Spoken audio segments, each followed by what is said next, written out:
Zoul, bonsoir. J'espère que vous allez tous très très bien. C'est la Coupe du Roi et c'est le Barça qui s'impose 5-1 face au Real Betis. On va débriefer ce match. Bien sûr, on va parler de beaucoup de choses dans ce match. J'ai voulu débriefer ce match parce que il y a un autre match de côté, c'était Tottenham-Arsenal.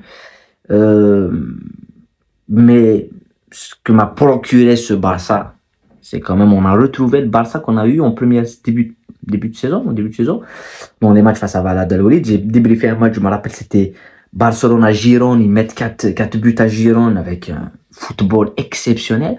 Et ce soir, on le retrouve, et ce soir, on retrouve beaucoup de choses. On retrouve déjà un nouveau schéma qui se ressemble avec l'autre, mais avec d'autres joueurs, c'est différent.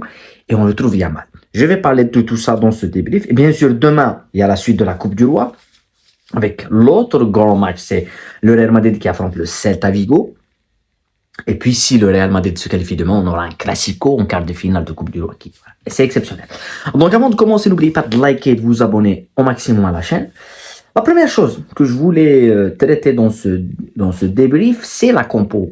Et on voit que Flick, à part un petit peu le changement des latéraux avec Martin à la place de Baldé, au milieu de terrain, on n'a pas vu Casado, on a eu Frankie de Jong. Frankie de Jong, Pedri, Gavi. Et en attaque, on a eu Rafinha, Lamine Yamal et Dani Olmo en tant que fond neuf. Et c'est là la plus grosse nouveauté dans ce match. Ça m'a rappelé un petit peu le Barça avec Messi, c'est-à-dire qu'avec le faux neuf qu'on a eu en 2009 et tout, et ça m'a rappelé plutôt l'Espagne aussi. C'est ce faux neuf, le vrai faux neuf, parce que Lewandowski, il joue en faux neuf, mais c'est un avançant, c'est un neuf, Lewandowski. Là, on a eu cette connexion, ce triangle au milieu de terrain avec De Jong, Pedri, Gavi, Olmo. T'as 4 joueurs qui sont connectés dans un, c'est pas un triangle, c'est un quatuor au milieu qui le ballon, il le perd jamais. Dès le début du match, on sent que pour le Betis de Pellegrini, ça va souffrir, ça va aller à la faute et ça va laisser des espaces. Et ils sont techniquement bien propres.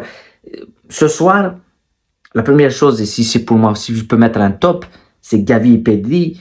Pour moi, le retour de Gavi remet le Barça au milieu un petit peu, il y a de l'ordre. Il le remet de l'ordre au milieu de terrain. Ça me rappelle Iniesta Xavi, Gavi qui est le momentum, qui est le joueur qui contrôle le rythme, le tempo, et t'as Pedri, c'est un artiste. Pedri, pour moi, c'est le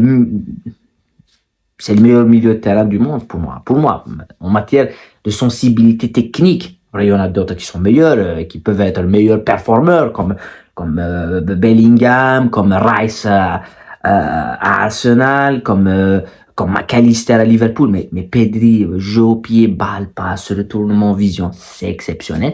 Et là, on a vu que cette équipe de Betis allait souffrir, allait soit sortir et se décaler. On a eu beaucoup d'espace sur les côtés pour Yamal et pour Rafinha. Et le but, il arrive très très vite avec Gavi, justement, dans ce triangle de talent entre Olmo, Pedri et Gavi. Derrière, il y a le deuxième but qui est magnifique de Koundé, qui a eu un apport offensif très intéressant avec la passe en une touche, une nouvelle fois de Yamal. Mais la vision dès le départ, le deuxième but, c'est une nouvelle fois le début d'une action initiée par Pedri. Donc, et le but, il est magnifique. La reprise de Koundé, de Jules Koundé. Et en deuxième mi-temps, ça continue avec un but refusé pour Lamine Yamal. Yamal qui a fait tout pour marquer.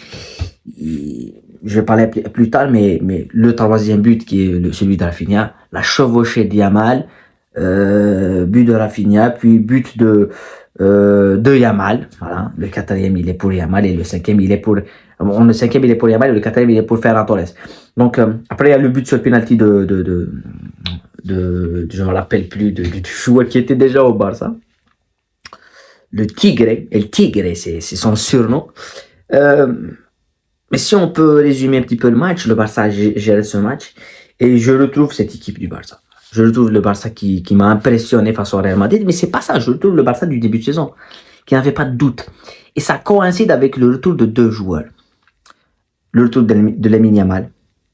Sincèrement, ce que fait ce joueur, il m'impressionne. Voilà. Je suis un fan de ce genre de joueurs, des joueurs qui peuvent faire la différence, qui peuvent balle au pied, inventer des choses. Sa façon, Il a marqué un but qui a été refusé, mais on le voit rarement ce genre de but dans le foot moderne. Voilà. La passe sur Koundé, le but qu'il met, les dribbles, la chevauchée. Pour moi, Yamal ce soir, s'il marque pas, il est l'homme du match. Même s'il marque pas. Parce que ce qu'il nous a inventé, c'est monstrueux. Donc le retour de Yamal qui était absent pendant de longues périodes, et ça a commencé par son absence à Sociedad. Son absence à Sociedad, et on a eu des défaites, des défaites et des défaites. Donc sa présence, elle est très très importante d'un gamin de 17 ans. Et pour moi, je suis contre les gens qui disent il a 17 ans, il a 17 ans. Il n'a pas 17 ans. Il n'y a plus d'âge, je ne parle pas d'âge. Mbappé, il a raison. Mbappé, il était meilleur quand il avait 17 ans, 18 ans. Il était meilleur que quand il a maintenant 24, 25. Il faut être meilleur au moment T. Yamal, il est meilleur maintenant, il est meilleur maintenant. Qu'il ait 17 ans, qu'il ait 20 ans ou 27 ans, ça change rien du tout. Maintenant, est-ce qu'il sera constant? Ça, c'est le temps qu'il nous le dira. Mais il est monstrueux, il est monstrueux. Moi, j'allume la télé pour voir ce genre de joueur. C'est exceptionnel. Après, il y a un autre joueur qui est de retour qui a changé cette équipe, c'est Gavi. Le retour de Gavi, pour moi, à ce niveau-là, c'est vrai, dans les débuts, on se rappelle à Celta Vigo et tout, il avait des difficultés et dans beaucoup de matchs, il jouait même pas. Et là, on sent que buteur, passeur, tempo, rythme, maîtrise de récupération. Après, Gavi, Pedri, c'est au-dessus. Pedri, dans la hiérarchie un petit peu du maître du football au Barça, c'est Gavi, c'est Pedri. Voilà. Donc, victoire extrêmement logique, en long et en large. Maintenant, il faut penser à demain pour le Real Madrid qui affronte le Celta Vigo. Comment le Real Madrid va réagir à la défaite, surprenante défaite, et la défaite assez claque qu'ils ont reçue face au Barça en Supercoupe? C'est demain qu'on le verra. Je suis confiant pour les merengues pour aller en quart de finale. Moi, je veux qu'ils qualifient pour qu'on voit un classique en quart de finale. Donc, ça va être très très difficile pour le Real, puisque le Celta n'est pas facile. C'est pas une équipe à l'arrache. Mais puisque c'est au Bernabéu, on peut se dire que ça va passer. Voilà. En tout cas, c'était tout ce que je pouvais dire. Je voulais faire ce débrief parce que c'est un match qui m'a plu. Il y avait de l'autre côté Arsenal-Tottenham. On a eu... j'ai pronostiqué plutôt ce match. Je me suis dit... Et j'ai même pronostiqué le score juste. Le score exact. J'ai dit 2-1, 1-0 pour Arsenal. Avec un but d'écart. C'était logique. Le Tottenham allait rentrer, donner, ils ont marqué, mais après ils ont souffert, subi. C'est vrai qu'ils ont encaissé le deuxième but sur un corner qui n'existe pas. Mais c'est un corner quand même. Tu te dis que c'est un détail. Il n'y a pas de détail dans le foot. Tous les détails comptent. Et c'est les détails qui changent ce genre de match. Mais ça nous rallume un petit peu la Première Ligue. Liverpool, ils se disent qu'on était sur un matelas et tout. Ils ont plus matelas. Ils ont un match face à Liverpool, face à Everton. Je pense qu'ils vont gagner. Everton, ils ont fait n'importe quoi en virant Sean Dyche. C'est pas logique de virer Sean Dyche pour amener David Moyes. Maintenant, ils vont le payer. Et avant, on disait Everton, c'est impossible qu'ils vont en deuxième division avec Sean Dyche. C'est un entraîneur qui va te ramener des points, qui va pas perdre contre les gros. Là, Everton, on peut les voir en deuxième division. Même si Moyes, c'est un grand entraîneur aussi. Et est-ce qu'il aura la patte? Est-ce qu'il aura la patte pour les sauver? C'est ce qu'on va voir. Voilà. En tous les cas, prenez soin de vous, la paix sur vous, et à très bientôt.